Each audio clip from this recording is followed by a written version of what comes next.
Good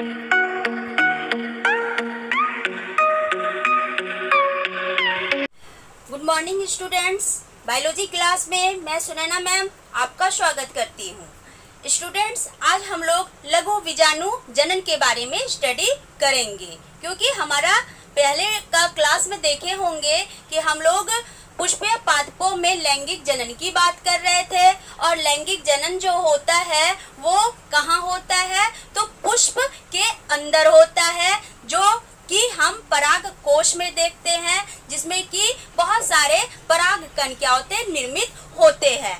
in पराग कण को हम लघु बीजाणु जनन भी कहते हैं, जिसे माइक्रोस्पोरोजेनेसिस कहते हैं। तो यहाँ हम स्टूडेंट्स ये देखेंगे लघु बीजाणु जनन या पराग कोश का जो निर्माण होता है वो लघु बीजाणु धानी के अंदर होता है। यानी कि बोलिए आप लघु बीजाणु धानी के मातृ कोशिका में जब अर्धसूत्री विभाजन होता है तभी हम क्या करते हैं, पराग कण का निर्माण करते हैं। तो ये पराग कण मातृ कोशिका या लघु बीजाणु जनन से क्या करता है, यानी कि फर्टिलाइजेशन करता है। तो कैसा फर्टिलाइजेशन करता है कि इनकी जो संख्या होती है वो क्या होती है, द्विगुणित होती है, यानी डिप्लॉइड होती है। ठीक है, यानी कि इसमें भी क्या होते हैं, 2 डॉटर सेल्स होते हैं, 2 पुत्री कोशिकाएं होते हैं। अर्थात इनके केंद्रक में जो है 2x या आप गुणसूत्र यानी कि क्रोमोजोम्स की क्या होती है, उपस्थिति होती है। और ये आपस में क्या करते हैं, अर्धसूत्री विभाजन करते हैं, मियोसिस डिवीजन करते हैं, और जिसके परिणाम स्वरूप जो है पराग कण का निर्माण करते हैं। तो इनकी जो संरचना होती है ये क्या होती है, टेट्राड्स होती है, यानी कि चतुष्कोणीय बोल सकते हैं आप। तो ये जो देखिए आप इनका जो संरचना देखिएगा 4 कोना होगा, जिसे कि हम क्या कहते हैं, चतुष्कोणीय बोलते हैं। तो हमने यहाँ आपको क्या दिखाया है कि एक लघु बीजाणु धानी का जो है हमने अनुप्रस्थ काट लिया है, अनुप्रस्थ काट में काट करके दिखाया है कि हम लघु बीजाणु धानी की संरचना को किस तरह से प्राप्त कर सकते हैं। तो ये जो मातृ कोशिका होती है किसकी, लघु बीजाणु जनन की, ये अर्धसूत्री विभाजन के द्वारा लघु बीजाणु जनन का क्या करेगा, निर्माण करेगा। और ये लघु बीजाणु चतुष्कोणीय होते हैं, और चतुष्कोणीय हो करके क्या करते हैं, ये धीरे धीरे आपस में मियोसिस डिवीजन के द्वारा संलयन करेंगे।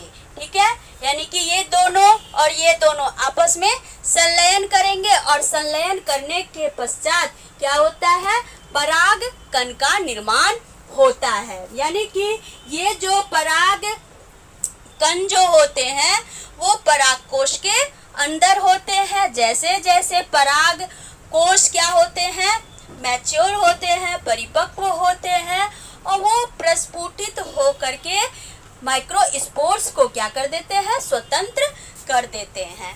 तो इस तरह से हम स्टूडेंट्स आगे हम ये देखेंगे कि लघु बीजाणु जनन जो होता है उनकी आखिर संरचना क्या होती है। तो ये संरचना आपको हमने दिखाया है, तो हम यहाँ दे देंगे स्ट्रक्चर ऑफ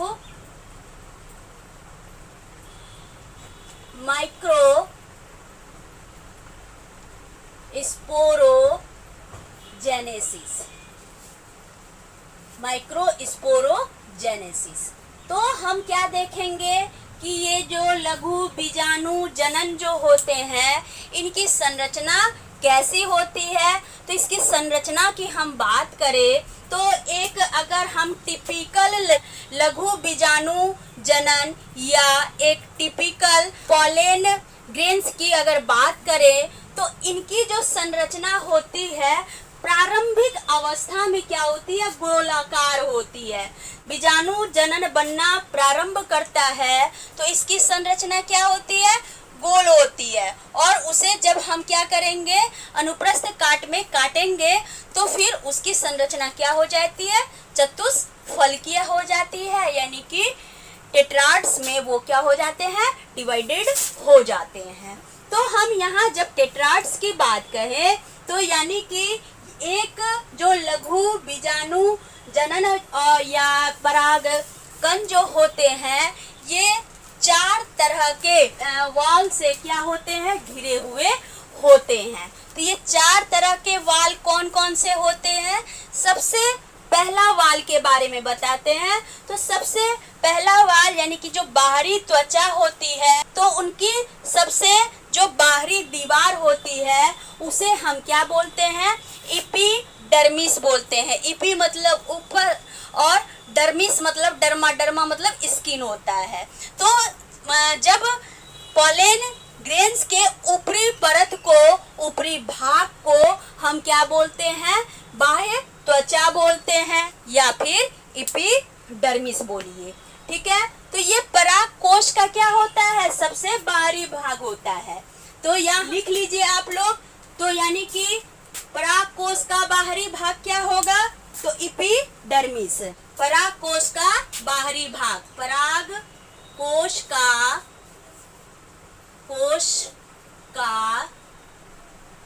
बाहरी भाग कौन होता है, तो बाह्य त्वचा बोलिए या आप इसे एपिडर्मिस बोल सकते हैं, एपिडर्मिस।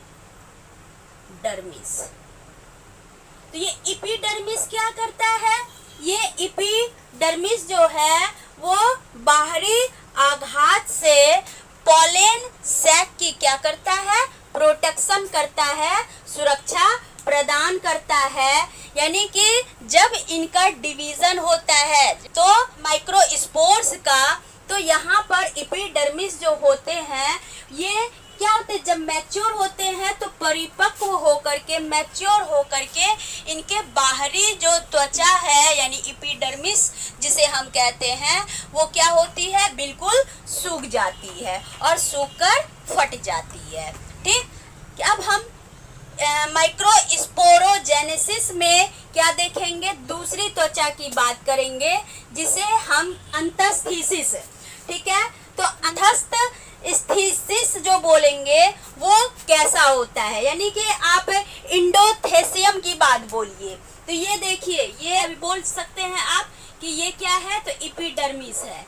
तो यही भाग जो होता है पॉलन सैक का, जो कि बाहरी भाग होता है, जो कि परिपक्व होने के बाद क्या हो जाता है, सूख जाता है, और सूख करके फिर क्या हो जाता है, ये फट जाता है। और दूसरा जो भाग होता है वो इंडोथेसियम होता है। तो ये देखिए इंडोथेसियम है, यानी कि जस्ट एपिडर्मिस के सेकेंड लेयर को हम क्या बोलते हैं, इंडोथेसियम बोलते हैं। तो इंडोथेसियम जो होता है ये क्या होती है, एपिडर्मिस के जस्ट नीचे वाली परत होती है, जो कि क्या होती है, यानी endothecium is just below in epidermis, ठीक है। जब ये परत टूट मतलब कि परिपक्व हो करके एपिडर्मिस जब सूख करके अलग हो जाएगा तो फिर ज्यादातर इफेक्ट किस पर पड़ेगा, तो इंडोथेसियम पर पड़ेगा। तो ये इंडोथेसियम क्या होता है, तो ये भी क्या होता है, धीरे धीरे ये भी परिपक्व होता है, और परिपक्व हो करके इनमें क्या होते हैं, यानी कि परागकोश बनने लगते हैं। और जब परागकोश क्या होते हैं, परिपक्व हो जाते हैं, तो परिपक्व होने के बाद जो है इनकी जो इंडोथेसियम की जो वाल जो हो जाती है वो धीरे धीरे क्या होती है, परत दर परत जो है पतली होती जाती है और चटकने लगती है, टूटने लगती है। तो यानी कि ये चटकना या टूटना, यानी जिस स्थान से ये पॉलन सैक जो होते हैं चटकने या टूटने जो लगते हैं, उस प्रोसेस को हम क्या बोलते हैं, स्टोमियम बोलते हैं। इससे क्या बोलेंगे हम, जैसे कि मान के चलिए यहाँ इस परत से अगर टूटेगा, इस परत से अगर टूटेगा तो इसे हम क्या बोलेंगे, स्टोमियम बोलेंगे, ठीक है। तो अगर पूछा जाए कि स्टोमियम क्या है तो बोलेंगे एंडोथेसियम जब क्या होता है, पॉलन सैक का निर्माण करता है और पॉलन सैक जब परिपक्व हो करके उनकी दीवारें जो होती है जब चटकने लगती है, टूटने लगती है और जिस स्थान से वो टूटती है उसे ही हम क्या बोलते हैं, स्टोमियम बोलते हैं। चलिए, तो ये एंडोथेसियम जो होता है प्रकृति में यानी नेचर में जो होते हैं वो हाइपोसीथियम के कारण होता है, यानी कि ये हमारे इन्वायरमेंट में जो है ये ह्यूमिडिटी के कारण क्या होते हैं, आर्द्रता को ग्रहण करके ये धीरे धीरे क्या होते हैं, इनकी जो परतें होती है वो पतली पड़ जाती है। ठीक है, तो इस पे गर्मी या ठंडा का क्या होता है, प्रतिकूल प्रभाव पड़ने लगता है। चलिए, तो इन कोशिकाओं में जो होता है यानी कि मूल रूप से बोलिए कि ये जो एंडोथेसियम जो है वो क्या करती है, पॉलन सैक के अंदर जो पॉलन ग्रेन्स होते हैं उनको जो है एक प्रोटेक्शन देने में मदद करती है। चलिए, हम तीसरे पार्ट की बात करें। तीसरा पार्ट हो जाता है मिडिल लेयर। तो तीसरा पार्ट हो जाता है मिडिल लेयर। तो ये देखिए, ये है आपका तीसरा पार्ट जिसे हम क्या कहेंगे, मिडिल लेयर, जिसे कि हम क्या बोलते हैं, मध्य स्तर भी बोल सकते हैं। तो ये जो है हम जस्ट अभी बोल सकते हैं कि ये जो है एंडोथेसियम के क्या होता है, अंदर होता है। एंडोथेसियम के अंदर कौन होता है, तो मध्य स्तर होता है, बिल्कुल याद रखेंगे हम लोग। फिर है तो इसमें क्या होती है, तो ये जो मिडिल लेयर होते हैं, तो ये मिडिल लेयर कितने परतों की बनी होती है, तो ये मिडिल लेयर 3 परतों की बनी हुई होती है। ठीक है, और इन परतों की कोशिकाएं जो होती है यानी मिडिल लेयर की जो परत होते हैं, 3 परत जो होते हैं, ये क्या होते हैं, यानी कि परमानेंट नहीं होते हैं, कुछ ही समय के लिए ही क्या होते हैं, ये तीनों परत का क्या होता है, लाइफ होता है, यानी अल्पकालिक होते हैं। और इन परतों में जो है यानी कि मिडिल लेयर में जो है, इन तीनों लेयर में जो मूल रूप से क्या होते हैं कि इनकी कोशिकाओं में जो है बीजाणु धानी यानी बीजाणु जनन की प्रक्रिया क्या होती है, संपन्न होती है, अर्थात बीज बनने की प्रक्रिया क्या होती है, संपन्न होती है। और जब बीज बनने की प्रक्रिया संपन्न होती है तो बीज को बनने के दौरान जो पोषण मिलना चाहिए वो पोषण देने का काम कौन करता है, तो मिडिल लेयर करता है। तो मिडिल लेयर का मेन पर्पस होता है कि बीजाणु जनन के दौरान निर्मित होने वाले बीजों को क्या देना, भोजन प्रदान करना। ठीक है, चलिए लास्ट हम लोग जो पार्ट देखेंगे माइक्रोस्पोरेंजियम का, वो पार्ट है हमारा टैपिटम। क्या है, टैपिटम। यहाँ देखिए टैपिटम, जो कि जस्ट हमने कहाँ देखा, मिडिल लेयर के जस्ट नीचे कौन होता है, तो टैपिटम होता है। तो टैपिटम इस तरह की संरचना है। ठीक है, आप देख रहे हैं ये संरचना जो क्या कहलाती है, टैपिटम कहलाती है। ठीक है, तो ये टैपिटम क्या होता है, टैपिटम अगर आपको एक क्वेश्चन पूछ दे कि लघु बीजाणु जनन में सबसे अंदर वाला पार्ट कौन सा होता है, तो हम क्या बता सकते हैं, टैपिटम बोल सकते हैं। तो लघु बीजाणु धानी के अंदर वाला पार्ट को हम टैपिटम कहते हैं। तो ये टैपिटम जो होते हैं ये क्या होते हैं, बहुत ही डेंस होते, बहुत ही घने घने होते हैं। भाई क्यों घने घने होते हैं, क्योंकि ये अंदर जो होता है इनका, इनमें बहुत सारे यानी कि ये बाई न्यूक्लिएटेड बोल सकते हैं और ये मल्टी न्यूक्लिएटेड भी होते हैं। ठीक है, यानी कि जब हम एक सामान्य कोशिका की बात करें, एक सामान्य यानी कि जनरल सेल डिवीज़न की जब हम बात करते हैं, तो इसमें क्या होता है कि जनरल सेल डिवीज़न के दौरान ये टैपिटम का डिवीज़न, टैपिटम में जो सेल्स होते हैं वो डिवाइडेड नहीं होता है। ठीक है, लेकिन जब हम इसका किसी भी प्रोसेस के द्वारा जब हम इसे डिवीज़न कराते हैं तो ये टैपिटम का डिवीज़न जो है वो बहु केंद्रीय प्रक्रिया से क्या होता है, संपन्न होता है। ठीक है। तो यानी कि हम यूं बोल सकते हैं कि टैपिटम जो है वो द्विकेंद्रीय से क्या हो सकते हैं, बहुकेंद्रीय में परिवर्तित हो सकते हैं। तो यहाँ हम स्टूडेंट ये देखेंगे कि जब परागकोश क्या होता है, अपरिपक्व होता है, इमैच्योर होता है, तब बीजाणु जनन कोशिकाएं क्या होती है, लघु बीजाणुधानी के केंद्र में उपस्थित होती है। तो बीजाणु जनन कोशिकाओं में मूल रूप से हम यूं कहेंगे कि लघु बीजाणु कोशिकाएं जब विकसित होना शुरू होती है तो ये मूल रूप से क्या करते हैं, 2 प्रकार के कार्य करते हैं। कौन? जब लघु बीजाणु जनन क्या होते हैं, परिपक्व होते हैं, मैच्योर होते हैं, तो ये 2 तरह के कार्य करते हैं। पहला हो गया और परागकणों को जो है पोषण प्रदान करना, ये इनका पहला काम होता है। और दूसरा जो काम होता है, परागकणों के बाह्य चोल जो होते हैं, बाह्य चोल यानी कि जिसे हम क्या बोले थे, एपिडर्मिस बोले थे। तो एपिडर्मिस का भी निर्माण कौन करती है, तो आपका टैपिटम करती है। तो हम इस तरह से क्या कहेंगे कि जब कोई परागकोश अपरिपक्व होता है तब बीजाणु जनन का क्या होता है, बीजाणु जनन कोशिकाएं जो होती है वो लघु बीजाणु जनन के केंद्र में उपस्थित होती है। और ये लघु बीजाणु जनन जो होते हैं ये पूर्ण रूप से क्या करती है, 2 तरह का कार्य करती है। पहला कार्य क्या करती है, परागकोण और उनके जो भी आसपास के जो अंग होते हैं उनका निर्माण करना, उनको पोषण प्रदान करना।